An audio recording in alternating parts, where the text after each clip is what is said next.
চোৱা, let's complete the questions to get the given answers. এতিয়া আমি এই উত্তৰবোৰ পাবলে এই প্ৰশ্নসমূহ সম্পূৰ্ণ কৰিব লাগিব। Choose the appropriate word from the box.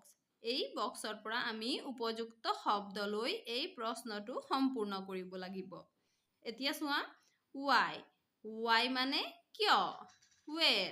Where মানে ক'ত? When মানে কেতিয়া?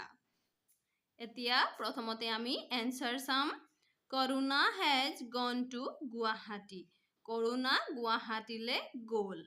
এতিয়া আমি সুধিব লাগিব Karuna ক'ত গ'ল? গতিকে আমি কম where has Karuna gone? এতিয়া আমি ইয়াত where বুলি লিখিম। তাৰপিছত চোৱা এটো he will come back on Monday. তেওঁ সোমবাৰে ঘূৰি আহিব।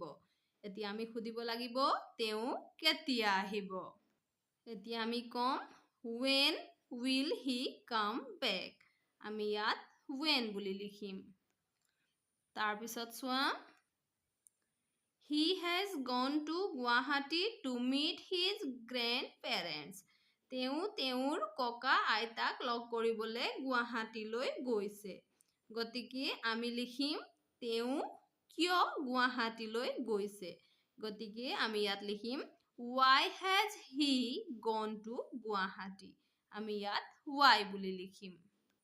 এতিয়া তোমালোকেও এইবোৰ ধুনীয়াকৈ লিখি ল'বা।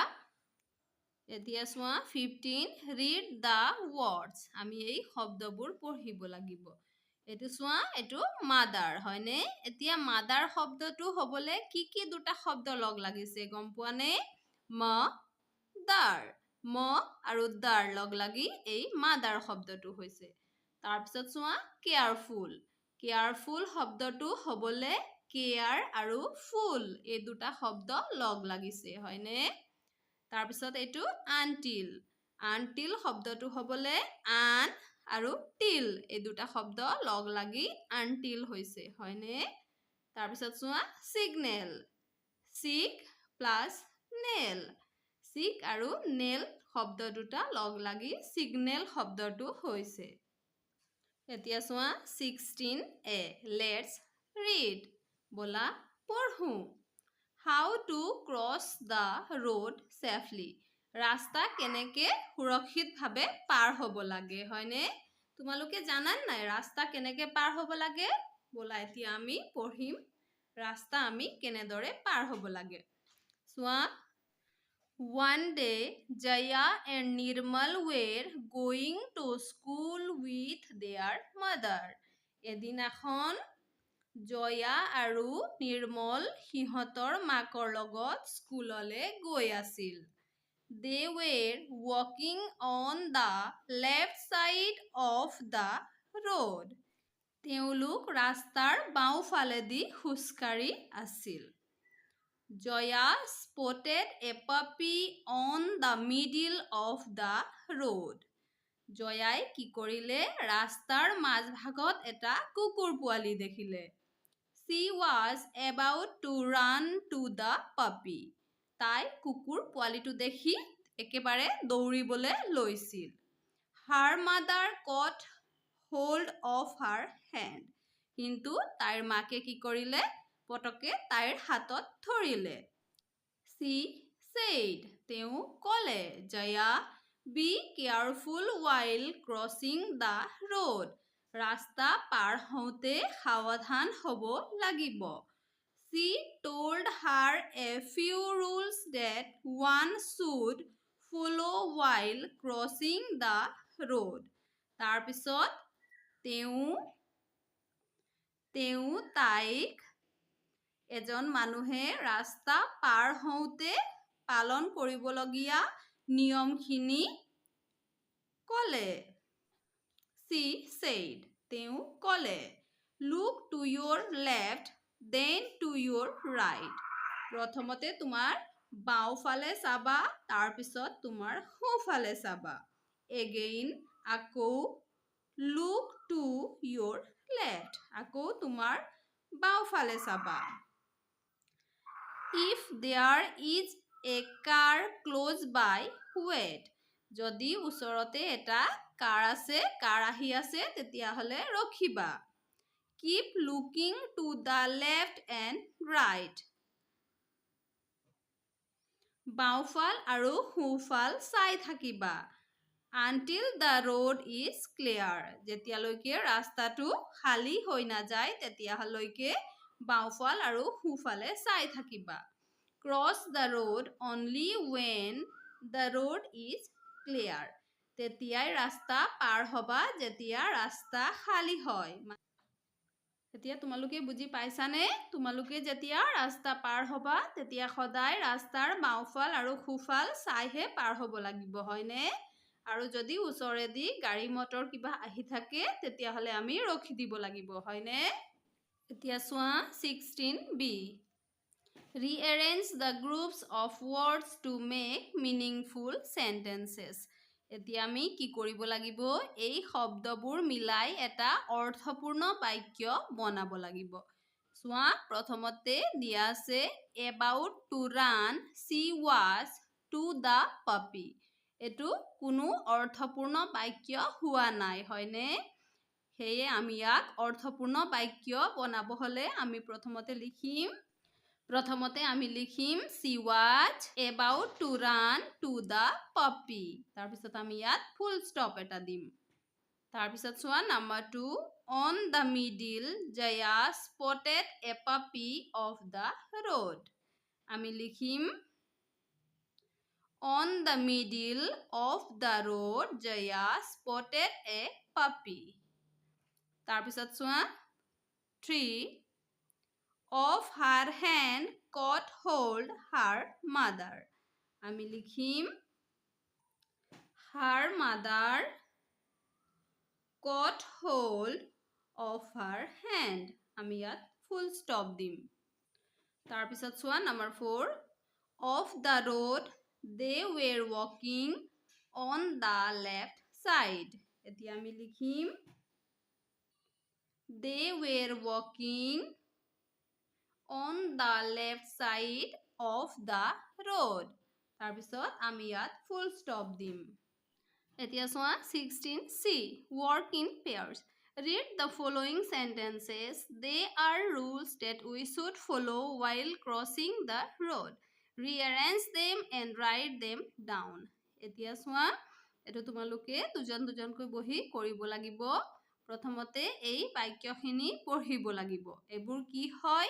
এইবোৰ আমি ৰাস্তা পাৰ হওঁতে মানি চলা নিয়ম হয়। এইবোৰ ইয়াত খেলি মেলিকে দিয়া আছে, মানে প্ৰথমৰটো দ্বিতীয়টো শেষত সেই তেনেকৈ খেলি মেলিকে দিয়া আছে। আমি এইটো প্ৰথমতে কোনটো হ'ব, দ্বিতীয়তে কোনটো হ'ব সেইটো মিলাই লিখিব লাগিব। আমি এবাৰ এইটো পঢ়িম। number 1ত দিয়া আছে Again look to your left. number 2, Keep looking to the left and right until the road is clear. তাৰপিছত number 3 দিয়া আছে Look to your left then to your right. number 4, Cross the road only when the road is clear. number 5, If there is a car close by, wait. এতিয়া আমি এইবোৰ পঢ়িলো, হয়নে?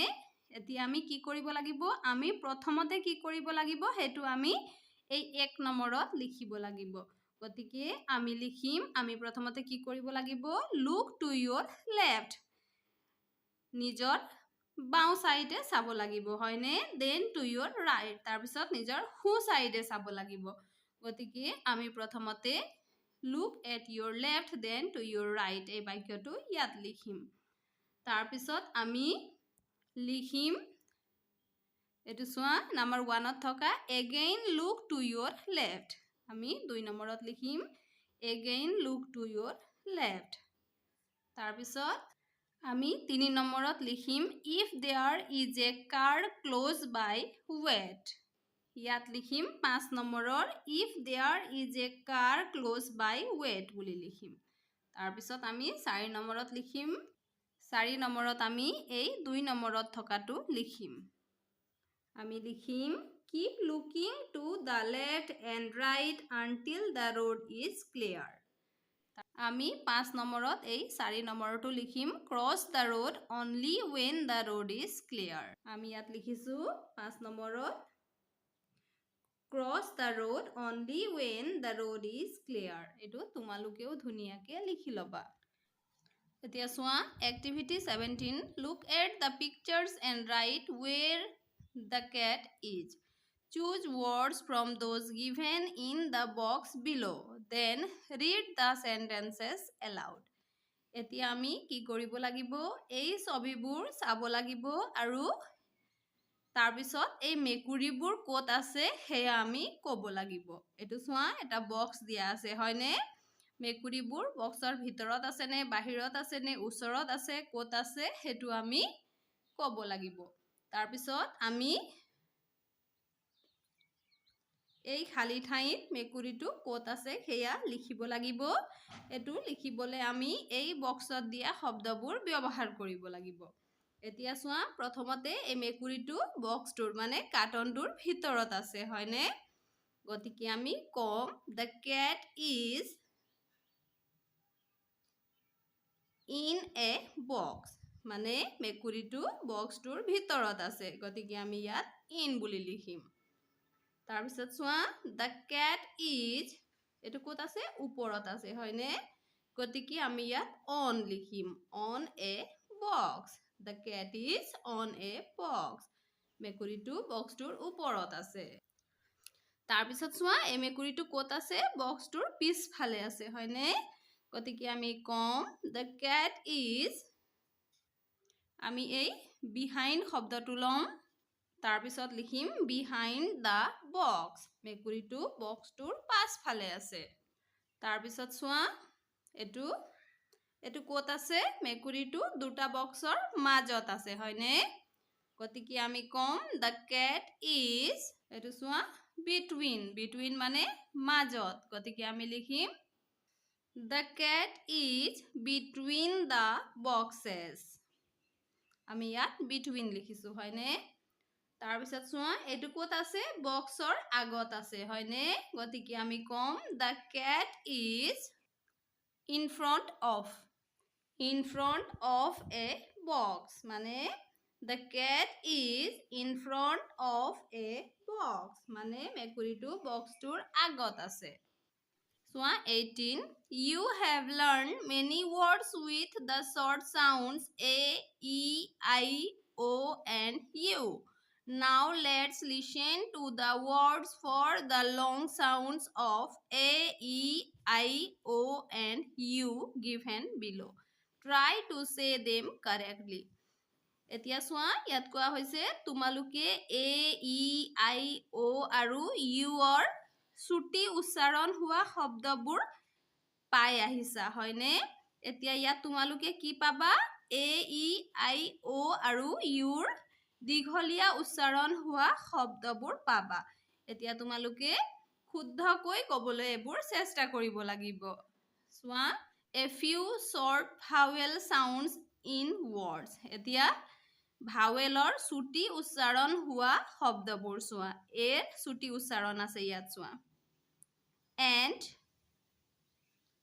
bat, fat, hat, egg, hen, ten, pen, igloo, seat, pin, jeep, ox, box, dog, dot, up, cup, jug, mug. এইবোৰত আমি এই ভাৱেলবোৰৰ ছুটি উচ্চাৰণ পাইছো হয়নে? এতিয়া চোৱা ইয়াত আমি এই ভাৱেলসমূহৰ আকৌ দীঘলীয়া উচ্চাৰণ পাম। চোৱা এট, মে। এতিয়া চোৱা এট কওঁতে এ বুলি আমি দীঘলীয়াকৈ কৈছো নহয় এট। এইটো চোৱা মে কওঁতে এৰ দীঘলীয়া উচ্চাৰণ হৈছে হয়নে? মে, গেট, প্লেট। তাৰপিছত ই চোৱা ইগল। এতিয়া ইগল আমি এনেকৈ কৈছো হয়নে? গতিকে এইটো দীঘলীয়া উচ্চাৰণ হৈছে মি, ট্ৰি, নি।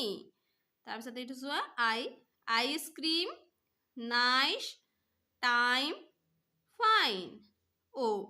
Rope, nose, rose, home. Use, cube, flute, juice. এয়া তোমালোকে এইবোৰ ভাৱেলৰ দীঘলীয়া উচ্চাৰণৰ শব্দবোৰ পঢ়িছা এতিয়া হয়নে মৰমৰ ছাত্ৰ-ছাত্ৰীসকল আমাৰ আজি ভিডিঅ'ত আমি ইমানেই কৰিছো আমাৰ পৰৱৰ্তী ভিডিঅ'ত আমি লেসন নম্বৰ 4 পঢ়িম তোমালোকে মনোযোগেৰে পঢ়া শুনা কৰিবা আজিলৈ ধন্যবাদ